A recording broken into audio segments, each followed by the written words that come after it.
शिवरायांचे 8वावे रूप, शिवरायांचा 8वावा प्रताप. छत्रपती शिवरायांच्या कितीतरी गोष्टी आहेत ज्या आपण आठवाव्यात, त्या अभ्यासाव्यात आणि आपल्या आचरणातही आणाव्यात. शिवरायांच्या अशाच काही पैलूंचं दर्शन आज आम्ही तुम्हाला घडवणार आहोत आमच्या अष्टपैलू शिवराय या खास कार्यक्रमामधून.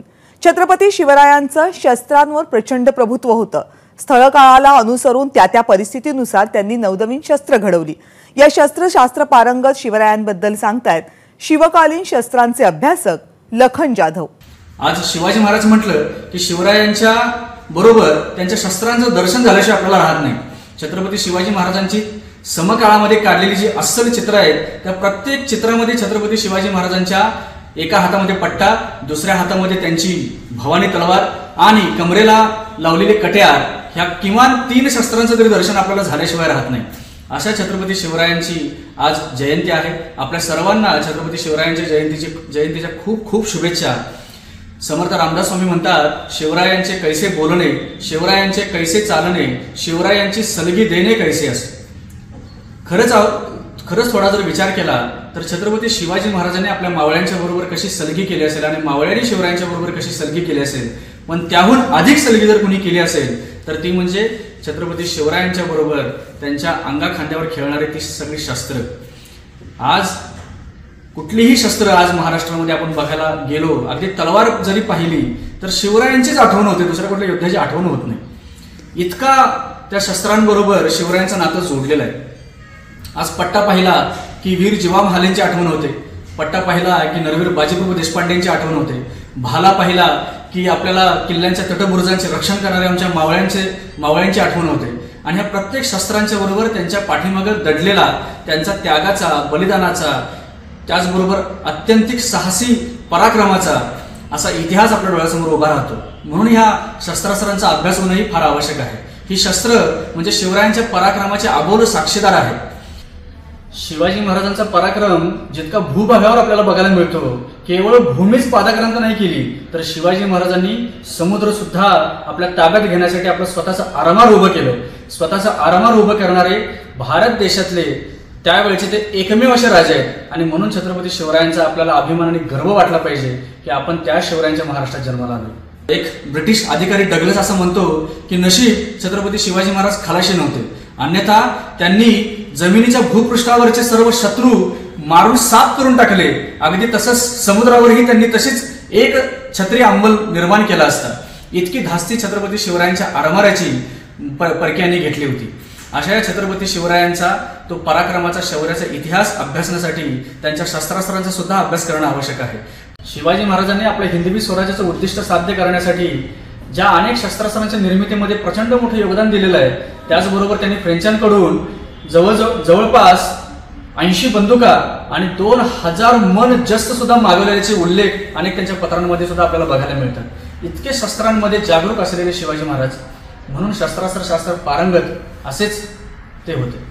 महर्षी वेदव्यास महाभारतामध्ये असं म्हणतात की शस्त्रेन रक्षते राष्ट्रे शास्त्र चिंता प्रवर्तते. जे राष्ट्र शस्त्रबळाने सुरक्षित केलेलं असतं त्याच राष्ट्रामध्ये शास्त्र जिवंत राहतात. आणि हाच पाठीमागचा मागोवा घेत आणि दुर्दैवाने इतिहासामध्ये आपल्या अनेक योद्ध्यांनी ज्या काही चुका केल्या, अनेक राजांनी ज्या काही चुका केल्या, पाठीमागे गतकाळामध्ये ज्या काही चुका घडल्या, त्या सगळ्या चुकांचा अभ्यास करून महाराजांनी स्वतःची म्हणून एक रणनीती अवलंबली. आणि म्हणून 750 वर्षाच्या गुलामगिरीनंतर एक स्वतंत्र असं एक हिंदवी स्वराज्याचं निर्माण शिवाजी महाराज करू शकले.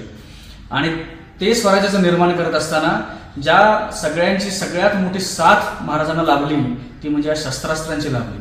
शिवाजी महाराज आणि त्यांचे मावळे यांनी अनेक शस्त्रांचा उपयोग करून, वापर करून हे राज्य संपादन केलेलं आहे. त्यामध्ये अगदी तलवार आहे, पट्टा आहे, भाला आहे, विटा आहे, कुऱ्हाड आहे, जबरदंड आहे, गोफण आहे, धनुष्यबाण आहे, अशा अनेक शस्त्रांचा, गुर्ज आहे, या सर्व शस्त्रांचा उपयोग करून या हिंदवी स्वराज्याचं निर्माण महाराजांनी केलं.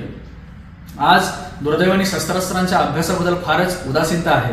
अजूनही अनेक विविध व्याख्यानांमध्ये 65 किलोची तलवार, 120 किलोचा भाला वगैरे वगैरे असे काही गैरसमज शस्त्रांबद्दल पसरवले जातात. पण शस्त्राचा खऱ्या अर्थाने जर आपण अभ्यास केला तर लक्षात येईल की जवळजवळ 750 ग्रॅम ते 1200 ग्रॅम पर्यंतच्या वजनाचीच तलवार स्वतः महाराज वापरीत असत। महाराजांच्या भवानी तलवारीचं ज्यांनी ज्यांनी निरीक्षण केलेलं आहे, स्वतः ज्यांनी ज्यांनी पाहिलेलं आहे, त्या सर्वांनी त्या तलवारीचं वर्णन करताना सांगितलेलं आहे की शिवरायांची भवानी तलवार ही 1200 ग्रॅमची होती। शिवाजी महाराज शस्त्रास्त्रांमध्ये किती निष्णात होते याचं उदाहरण पाहायचं झालं तर शिवाजी महाराजांच्याच काळात समकालीन लिहिलेला जो एक अस्सल ऐतिहासिक संदर्भ म्हणून ज्याच्याकडे आपण पाहू शकतो असा एक ग्रंथ, तो म्हणजे कवींद्र परमानंदांनी लिहिलेला शिवभारत।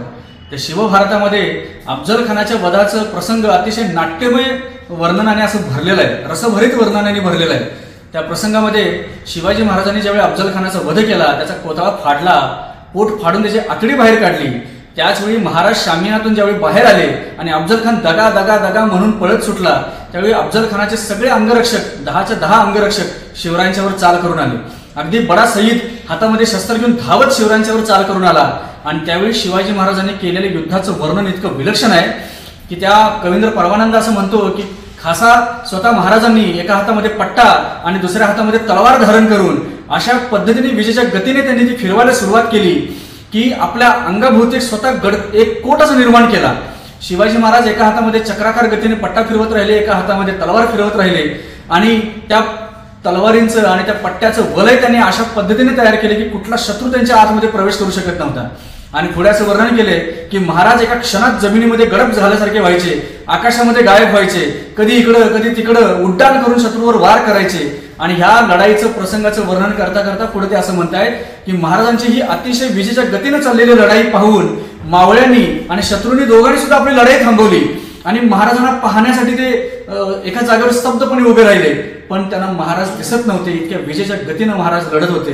इतकं जबरदस्त प्रभुत्व छत्रपती शिवरायांचं आपल्या शस्त्रांवर होतं। शिवाजी महाराजांच्या काळामध्ये नवनवीन शस्त्र निर्माण करण्याचे तंत्र सुद्धा विकसित झाले, काही स्थानिक पातळीवर विकसित केली आणि काही परकीयांच्याकडून सुद्धा ते आत्मसात केली। मग फ्रेंचांकडून, डचांकडून, स्पेनमधून तलवारीची पाती मागवली गेली, त्याचबरोबर तोफा उतरवण्याचं काम महाराजांनी करून घेतलं आणि याच्याही पलीकडे जाऊन अनेक शस्त्रांमध्ये इनोव्हेशन पण महाराजांच्या काळामध्ये झालेलं आहे। त्यातलंच एक अतिशय मराठ्यांचं आवडतं आणि महत्वाचं शस्त्र तो म्हणजे विटा। आपण भाला सर्वांनी पाहिलेला आहे, पण भाला हे मुक्तामुक्त शस्त्र आहे, म्हणजे जे शस्त्र हातामध्ये धरून पण मारता येतं आणि फेकून पण मारता येतं, पण फेकून मारलेला भाला परत आपल्या हातामध्ये येऊ शकत नाही, त्यावेळी आपण निशस्त्र होतो।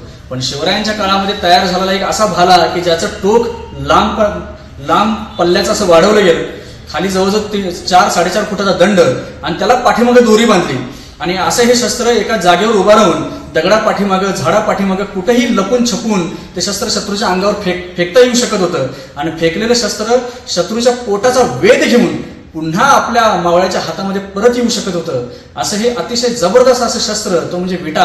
याच्यावरून इटेकरी किंवा विटेकरी अशी एक मावळ्यांची फळी सुद्धा, योद्ध्यांची फळी सुद्धा शिवरायांच्या काळामध्ये तयार झाली।